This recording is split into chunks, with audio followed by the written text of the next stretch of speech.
Το Volvo F89 ήταν και παραμένει ακόμη και σήμερα ένα από τα δημοφιλέστερα αυτοκίνητα της σουηδικής εταιρείας. Βρισκόμαστε στο Βόλο και έχουμε δίπλα μας τον κύριο Νίκο Καρινάκη, ιδιοκτήτη του F89. Κύριε Νίκο, πότε αγοράσατε το αυτοκίνητο? Το αυτοκίνητο είναι μοντέλο το 1976, εγώ το αγόρασα το 1978. Πόσα χρήματα? Μαζί με την καρότσα 1.200.000. Υποθέτω για εκείνη την εποχή ήταν πολλά τα χρήματα. Ναι, το αυτοκίνητο ήταν καλό. Ωραία, στην πορεία πώς σας βγήκε το αυτοκίνητο?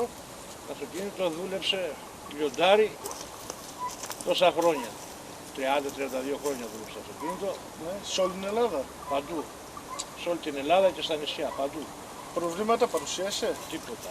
Τα πάντα είναι δικά του, όλα είναι δικά του. Του έχω κάνει μια επισκευή, έχει κλείσει 4.000.000 χιλιόμετρα και με χωρίς ταχογράφους, όλα και αυτά σκληρή δουλειά, σαν λιοντάρι, με υπέρβαρα, με συνθήκες δύσκολες. Γι' αυτό και στην πορεία προτιμήσατε πάλι τα Volvo. Ναι, οπωσδήποτε. Είχα Volvo. Όλα τα Volvo. Από αυτό το αυτοκίνητο κάναμε οικογένεια, έζησα, κάναμε σπίτια, κάναμε τα πάντα. Ωραία. Και από ό,τι βλέπω έχετε και ιδιαίτερο μεράκι το αυτοκίνητο με μπάρα, ανοξίματα. Ναι, οπωσδήποτε. Είναι σαν παιδί μου.